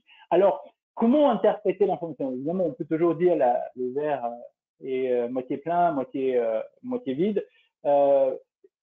C'est pas bien d'avoir un appui en dessous de 50%. Tout à l'heure, je vais vous présenter aussi l'échelle, sur quelle échelle, comment évaluer, comment mesurer justement est-ce que c'est bon, est-ce que c'est pas bon, est-ce qu'il faut revoir et travailler. Mais normalement, on se rend compte que le management, la direction générale, elle est plus focalisée sur les aspects stratégiques et tout ce qui est opérationnel. Elle considère qu'il faut se traiter, il faut déléguer et c'est bon. Et justement, quand on se traite et on délègue, ça ne veut pas dire qu'on reste en dehors de notre projet. Il faut rester quand même présent parce que cette présence maintient l'appui qui était affiché au début du projet. Et comme je dis, la responsabilité est probablement du côté de direction générale, mais la responsabilité aussi quelque part chez nous en tant que chef de projet. Pourquoi? Parce que on a peut-être sollicité moins l'appui par différentes raisons. Hein. Souvent, c'est par peur qu'on va se prendre pour incompétent ou parce que on nous a clairement montré au début qu'il ne faut pas trop aller les déranger parce qu'ils sont un peu dans leur tour en train de développer la stratégie de l'entreprise. Une stratégie, elle ne vaut rien si l'opérationnel ne fonctionne. Donc, c'est pour ça, il faut d'une manière constructive, évidemment, communiquer, maintenir une communication avec le management pour être sûr que le management il va nous accompagner dans notre fonction. Bon, je vais masquer les résultats maintenant pour pouvoir continuer avec la présentation. Donc, le troisième élément, je ne vais pas rester longtemps sur cet élément puisque l'agenda, la gestion de l'agenda et de planning, on a des techniques. Si vous regardez dans n'importe quel manuel, dans n'importe quelle référence, et puis nous, dans notre vie de quotidien, on gère notre planning, on gère notre agenda. Mais ce que je souligne au niveau de l'agenda, il faut être très méticuleux. Il faut être très rigoureux sur le respect de cet agenda pour une simple raison. Dans le monde de projet, on a une démarche, une méthode qui s'appelle Critical Path Method. Je ne sais pas comment le traduire exactement en français, mais ça doit être le chemin critique. Voilà, le chemin critique. C'est-à-dire, si mon agenda reste très vague, et puis ce que je me dis, mais je suis au début de projet, bon, on va voir ça un peu plus tard en détail. Ça, je déclenche vraiment le processus d'échec de mon projet. Donc, il faut, et vous allez me dire, oui, mais au début, il y a plein d'hypothèses, il n'y a aucune certitude sur les hypothèses que je vais mettre, sur les durées, etc. Il faut se rassurer. Il faut aller chercher l'information, il faut poser des questions, il faut engager les parties prenantes à s'engager eux-mêmes parce qu'ils vont signer la charte. Et donc, il faut aller chercher des contrats. La signature d'un contrat, c'est un engagement fort qui vous permet de fixer cet agenda. Et quand votre agenda est fixé, à partir de là, vous connaissez votre chemin critique qui va définir la durée de votre projet, c'est-à-dire la durée de cycle de vie de ce projet. Attention, et c'est là où je dis, le périmètre, encore une fois, est très important parce que si je connais le périmètre, je sais ce qui est inclus, mais je sais ce qui n'est pas inclus. Et dans mon agenda, tout ce qui n'est pas inclus ne doit pas apparaître. Et donc, souvent, le client, il peut intervenir en disant, est-ce qu'on ne peut pas rajouter une fonction supplémentaire sur mon site parce que je me suis rendu compte que si vous acceptez cette demande, ça veut dire que vous redémarrez le projet dès le début. On appelle ça golden plate dans le langage de management de projet, c'est-à-dire faire plaisir à notre client pour qu'il reste avec nous. Ça sera beaucoup plus honnête à lui expliquer qu'il faut développer le projet de la manière dont vous l'avez envisagé au début. Et s'il y a des modifications à faire, vous êtes ouvert, évidemment, on est de plus en plus agile. Si on a des modifications à faire, ces modifications, il faut reprendre le projet dès le début. Ça veut dire que derrière, il y aura à redimensionner le temps, l'agenda, redimensionner le budget et les objectifs qui étaient définis au début. Et c'est là où notre étape initiale était très importante. C'est-à-dire, c'est là où on va accompagner au début notre client et les autres parties prenantes qui sont impliquées dans ce projet, on va les accompagner pour qu'ils puissent aller au bout de leur réflexion et décrire clairement ce qu'ils veulent par ce projet. Parce que une fois qu'on démarre le projet, on aura beaucoup moins de marge de manœuvre avec l'avancement du projet pour arriver à un moment où rien ne peut être modifié. Si je rajoute quelque chose, je repousse le calendrier, je repousse le budget et derrière, je risque de ne pas pouvoir respecter les engagements qui étaient pris. Donc voilà, je ne vais pas rester plus longtemps sur l'agenda puisque c'est un élément qui est omniprésent dans tous les outils et manuels de management de projet, et pas que ça, management opérationnel, donc vous pouvez vous inspirer évidemment, mais il faut rester rigoureux, mais cette rigueur, elle est fondée sur cette étape initiale où on a travaillé en détail les exigences à respecter. Alors, un élément très important, la consultation des clients, je viens de le dire, c'est dans la description des exigences. Souvent, et on va le voir à la fin aussi, mais on approche la fin d'ailleurs, je ne sais pas si on va y arriver. Mais ce qui est important, c'est de comprendre bien le client. C'est d'abord écouter bien le client. Est-ce qu'il sait bien ce qu'il veut, parce que le client peut rester aussi vague sur ce qu'il aimerait bien faire. Et puisque au fur et à mesure le projet avance, ça le pousse aussi à réfléchir sur ce qu'il peut faire. Et donc, et c'est là où il peut commencer à vous faire des modifications. Donc, c'est pour ça, au début, peut-être ça passait un peu plus de temps. Il y a des anecdotes, mais on n'a pas de temps pour raconter ces anecdotes. Mais justement, passer de temps avec le client, l'écouter et l'accompagner dans sa réflexion. Et c'est pour ça que le management de projet, c'est aussi un outil de coaching. C'est-à-dire, je vais expliquer au client techniquement, technologiquement ce qui est possible à faire en fonction de ce qu'il me demande à réaliser. Donc, il faut connaître exactement ce qu'il veut faire. S'il ne le connaît pas, je vais faciliter un peu cette démarche. Je vais l'accompagner dans la réflexion de ce qu'il aimerait bien faire. Et donc, je vais aussi demander auprès du client quelles sont les personnes clés de son côté qui doivent entrer dans la structure de projet. Donc, il y a plein de questions et toutes ces questions vont me permettre de bien définir l'indicateur concernant la consultation du client. Donc, les ressources humaines, évidemment, les ressources humaines, c'est comme je l'ai expliqué au début, on ne peut pas démarrer un projet si on ne sait pas où est-ce qu'on va et avec quelles ressources on va aller. Est-ce qu'on va aller avec nos ressources ou est-ce qu'on va chercher des ressources supplémentaires? C'est-à-dire, le client, il va nous définir ce qu'il veut et nous, on va se dire, avec ces exigences, voilà mes capacités de pouvoir l'accompagner. Si je n'ai pas les capacités, voilà les ressources que je dois aller chercher en supplément. Les compétences techniques, évidemment, plus le projet est associé à des industries qui sont très impactées par les nouvelles technologies, plus les compétences seront un indicateur prépondérant. Je vais un peu vite parce que tous ces éléments maintenant, vous pouvez les voir sur le survey que je vais vous envoyer. Et les questions vont plus ou moins vous pousser à comprendre et à analyser ces indicateurs. Moi, ce qui m'intéresse plus, la réception par le client, le suivi et le feedback, la communication, ça, c'est des indicateurs parmi les 10 qui sont bien décrits par le questionnaire que vous allez recevoir. Ce qui est intéressant, c'est aussi le dernier dans ma panoplie, la détection de la résolution des problèmes. C'est-à-dire, dans chaque projet, on a des problèmes et on sait bien qu'il y aura des problèmes.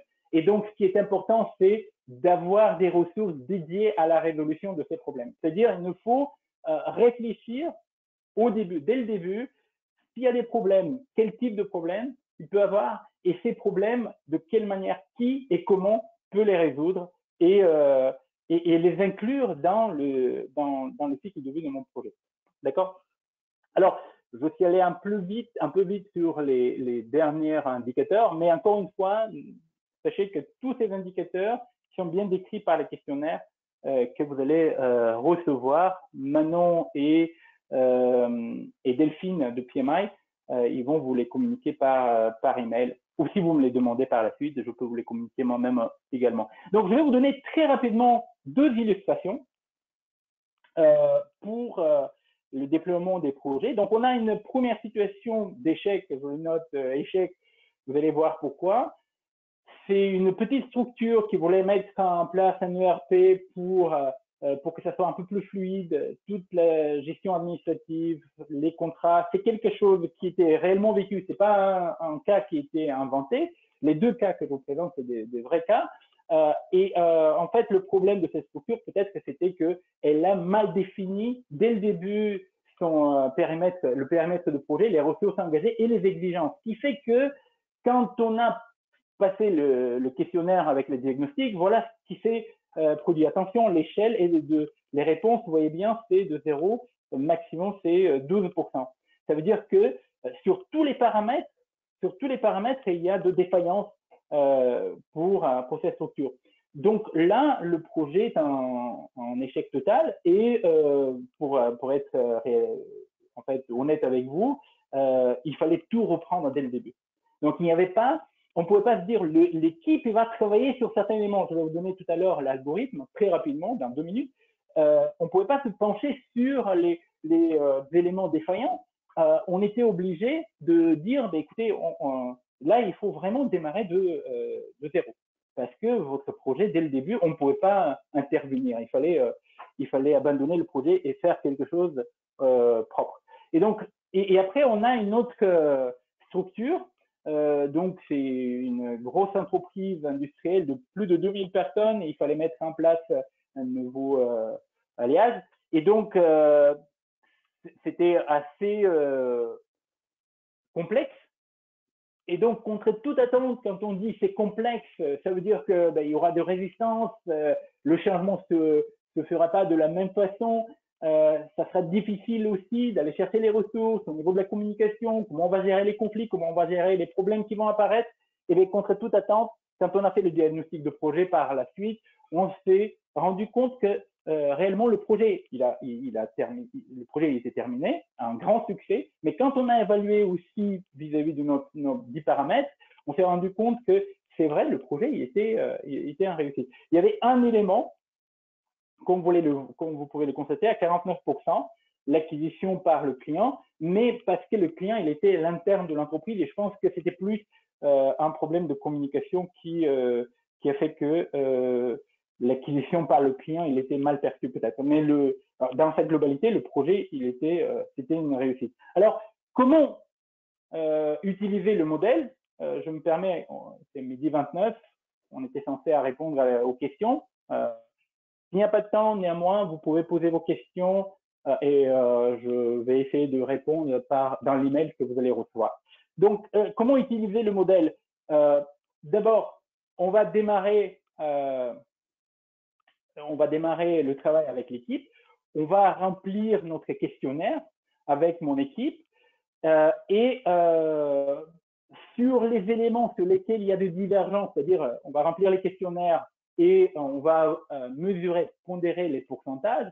Et sur les questions pour lesquelles on n'a pas de consensus et ça reste assez étalé l'appréciation de la réussite pour l'indicateur, ben, on va discuter, on va chercher le consensus ou il faut peut-être plus d'informations pour pouvoir compléter l'information existante et pouvoir répondre correctement à toutes les réponses.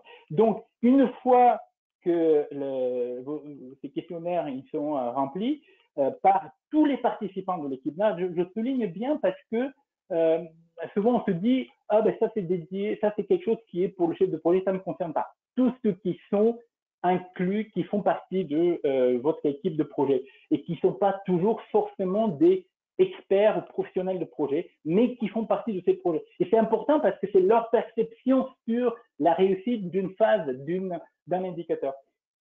Et donc là, les éléments que vous allez obtenir, à partir du moment où l'indicateur est en dessous de 50%, ça veut dire que cet indicateur devient critique. C'est-à-dire, il faut travailler sur cet indicateur. Il faut voir pourquoi cet indicateur est perçu de cette manière.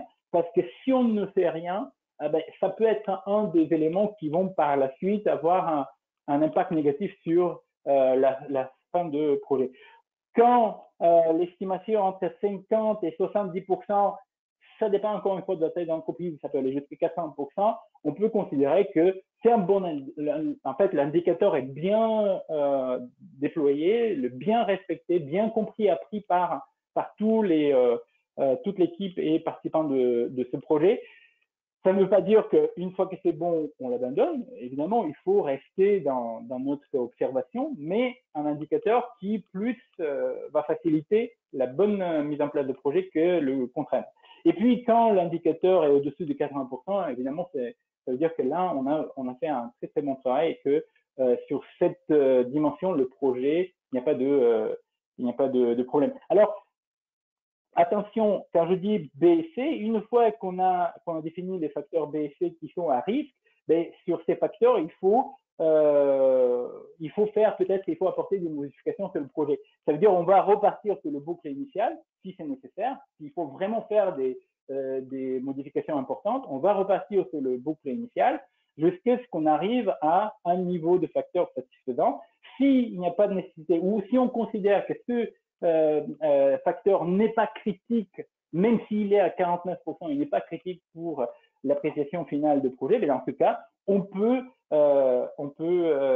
partir vers l'estimation définitive de projet. S'il n'y a pas de modifications, mais depuis notre dernière évaluation de projet, il y a 3-4 semaines qui sont passées, vous savez, le projet, plus il avance, plus il devient dynamique, surtout aujourd'hui, surtout avec les contraintes qui nous attendent. Donc, dans ce cas, peut-être qu'il ne faut même pas attendre un mois, si rien d'autre n'est fait entre-temps. Il ne faut pas attendre un mois, il faut peut-être tous les 2 ou 3 semaines réévaluer.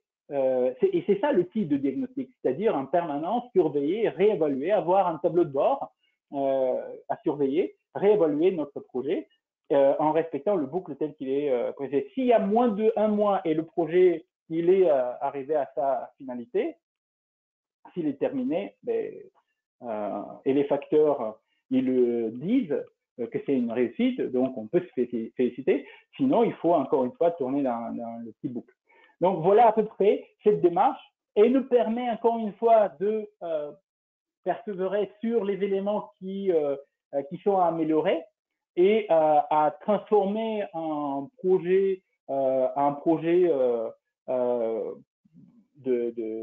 réussite, un projet de porteur de valeur, un projet aussi de porteur de compétences, d'image, parce que c'est ça ce qui va constituer notre vivier de clients, notre image d'expert, notre image de réussite, et va attirer encore plus de clients supplémentaires.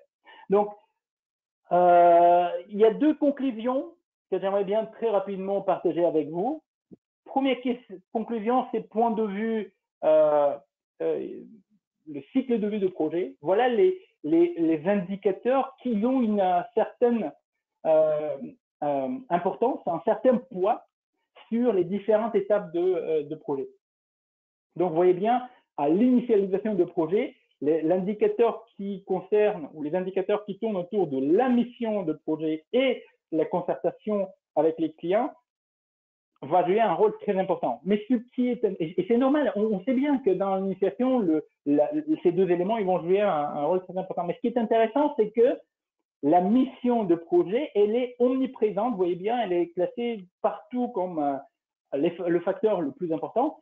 Elle va être omniprésente pendant les 3, voire 4, parce qu'elle a une 2e place pour la dernière étape de projet. Ça veut dire que notre mission, il faut en permanence la communiquer, il faut en permanence la recommuniquer auprès des participants de projet, auprès de parties prenantes même. Il n'y a pas que l'équipe, il y a et les parties prenantes, et parfois on appelle ça aussi introduire cette valeur ou ce message de c'est un projet très important.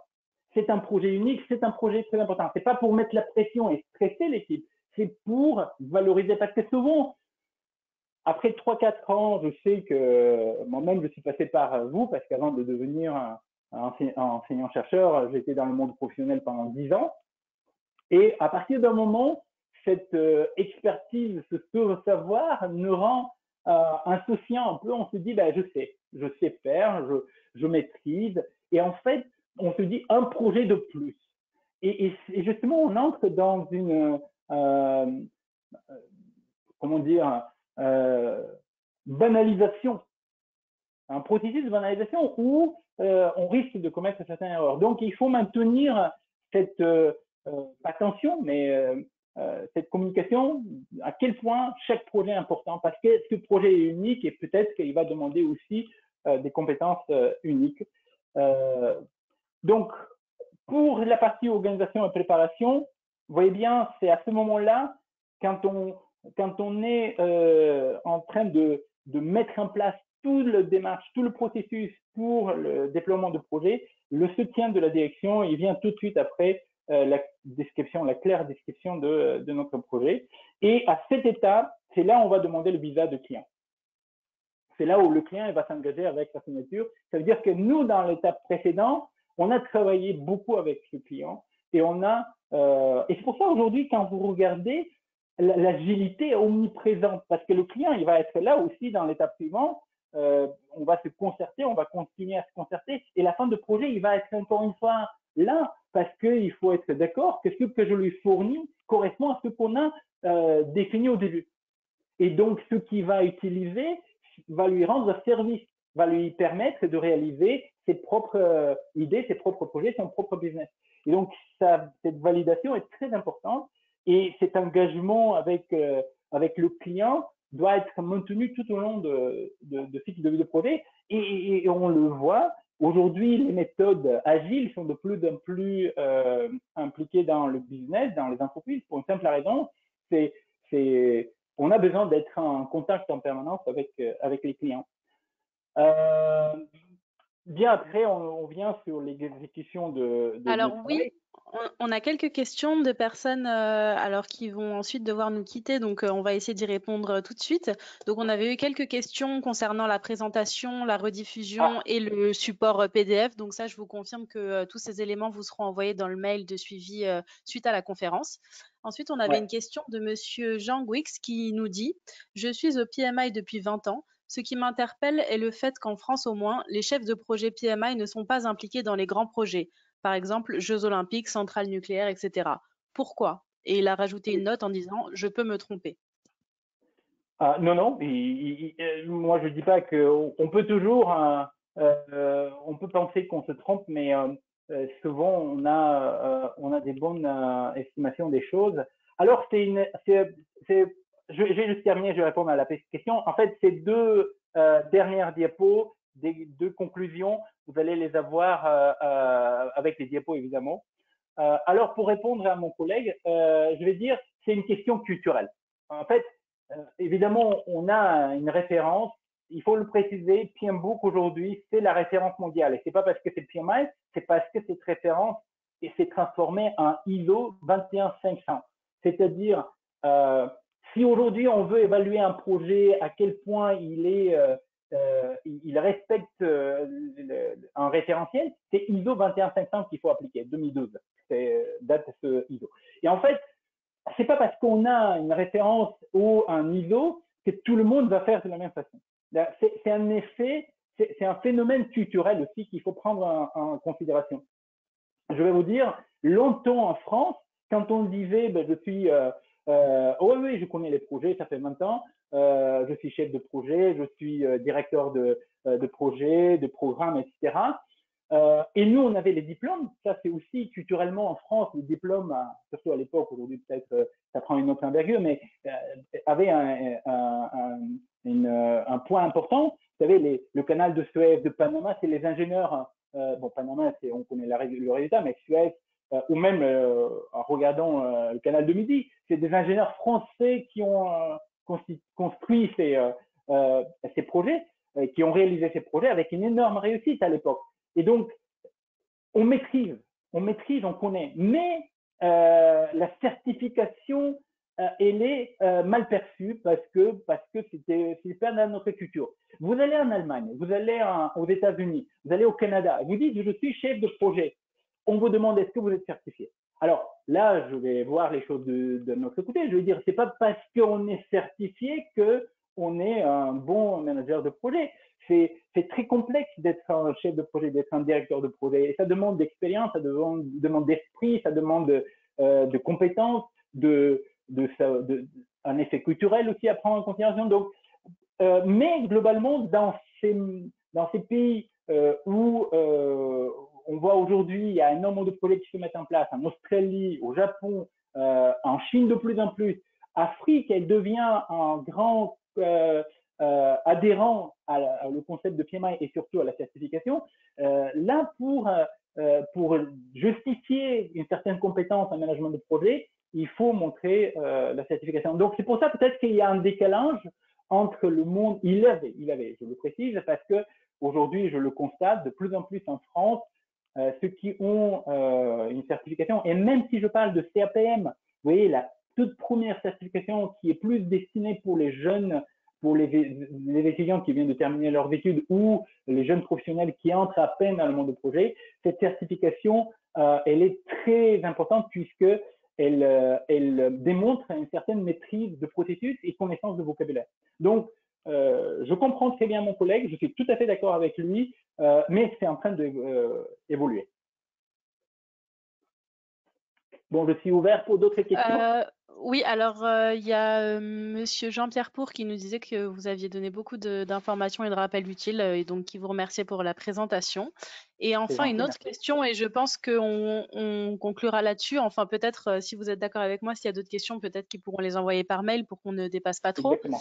Alors, c'est une question de Gada Haddad qui vous remercie et nous dit que vous avez montré l'importance des compétences techniques pour tout chef de projet, mais qu'en est-il des compétences humaines et de leur importance également?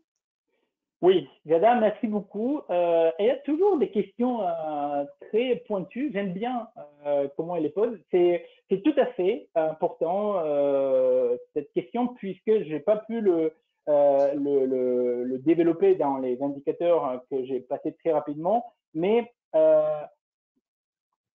une équipe, elle ne se constitue pas parce que derrière, il y a des compétences techniques. Les compétences techniques, évidemment, c'est important. Mais les compétences humaines, ils sont, comment dire, c'est l'assurance de vie. Cette compétence humaine devient aujourd'hui l'assurance de vie de la bonne cohésion dans une équipe. Et donc, aujourd'hui, on est de plus en plus sur des dimensions supplémentaires qui sortent un peu de ces indicateurs que je vous ai présentés, mais comme vous voyez bien, le leadership, il est là. Mais voilà, il y a d'autres indicateurs qui commencent à se rajouter, à tel point qu'il y a carrément une école comment dire, de raisonnement, d'études, d'analyse, école à RH dans le domaine de management de projet qui développe justement ces indicateurs supplémentaires. On ne peut pas fonder, on ne peut pas, comment dire, construire un projet, on ne peut pas se baser uniquement sur les compétences techniques parce que les compétences humaines, qui souvent ils proviennent aussi d'une dimension culturelle, mais ces compétences humaines, s'ils n'existent pas, ben, ils peuvent détruire l'effet des compétences techniques. Mais merci pour la question encore une fois. Et je oui, merci à tous pour toutes vos questions. Pardon? Je peux prendre peut-être une dernière question? Eh bien non, je crois qu'après on avait un commentaire, mais c'était pas une question. Oui, non, je crois que c'était la dernière question. On a des remerciements et les personnes. Alors, s'il y a des questions, je vais essayer de répondre à toutes vos questions par email. Si vous avez des suggestions, n'hésitez pas non plus à nous les envoyer. On peut toujours faire mieux dans notre présentation et dans le raisonnement. Il n'y avait qu'une heure et demie. Oui, alors je vois une dernière question, je pense qu'on va conclure là-dessus. Bonjour, comment convaincre la direction générale à suivre avec vous le projet si tous ces indicateurs sont bons sur d'autres projets? Merci pour votre conférence. Oui, excellente question. En fait, c'est une. La réponse n'est pas aussi facile que ça, mais je vais essayer de. Donc, c'est parfois la direction générale, comme je dis, elle est un peu dans une vision plus globale, plus stratégique, et elle a décidé à déléguer. Donc, déjà, avant de démarrer le projet, il faut être clair avec nous-mêmes quel est l'appui de la direction générale. Et je vous ai donné quelques exemples de questions qu'on doit se poser. Et vous allez trouver d'autres questions qui sont sur le questionnaire. Donc, la direction générale, parfois, elle demande à être sollicitée un peu plus. C'est-à-dire, il faut clairement savoir ce projet, est-ce qu'il y a un impact important dans l'entreprise. Si le projet est considéré comme un petit projet, évidemment, il y aura moins d'attention de la part de la direction générale. Alors là, je vais faire appel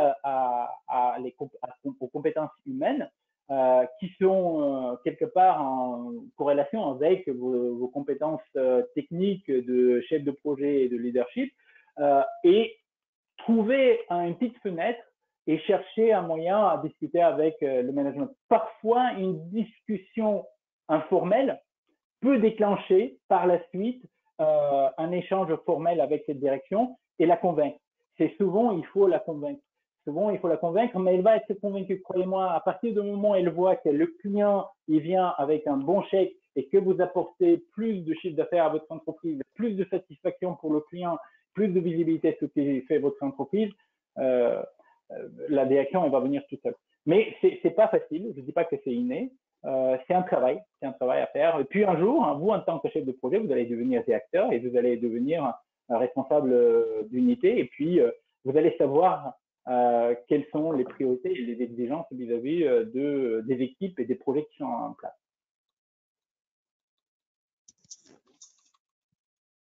Bon, mais merci beaucoup à tout le monde. Oui, oui, je crois qu'il y avait encore une question, mais peut-être que si vous laissez votre email, les personnes pourront vous les adresser.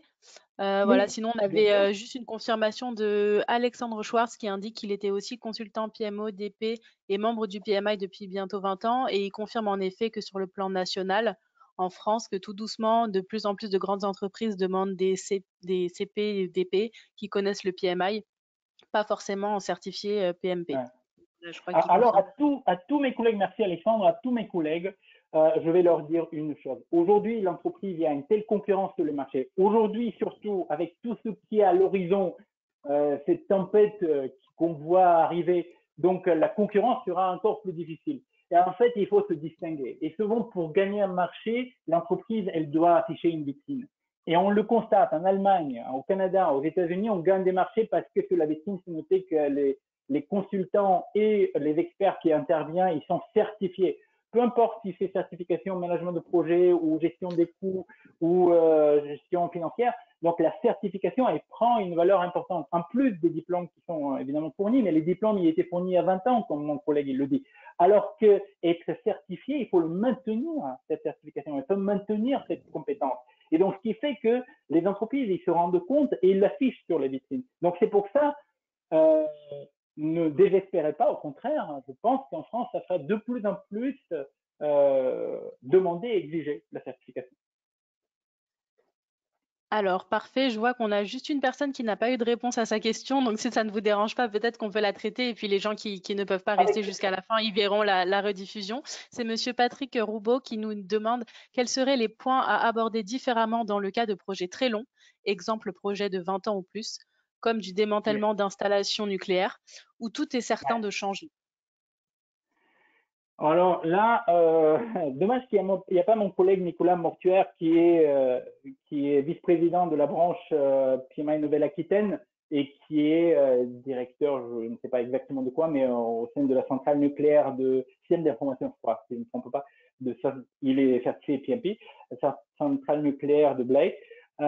Mais sur des projets qui sont... Alors, ce n'est pas un projet, si je me permets juste à répondre différemment. C'est pas tout à fait un projet parce que ça devient un programme, carrément. Sur 20 ans, le projet, évidemment, on peut dire que c'est un projet sur 20 ans. Mais moi, je vais conseiller dans ce cas d'envisager le projet, ce type de projet, plutôt comme un programme ou un portfolio de projets, mais plutôt programme parce que le portfolio, c'est des projets qui sont c'est à la fois programme et portfolio parce qu'il y aura des projets qui seront en parallèle développés et puis la durée va dire il y aura des projets qui vont s'arrêter, puis d'autres qui vont démarrer après l'arrêt des projets précédents. C'est plus pour faciliter, ça devient trop, comment dire, trop complexe. Pour faciliter la démarche et la gestion de ce type d'exercice, de ce type de projet, il faut l'envisager plus comme un programme de projet.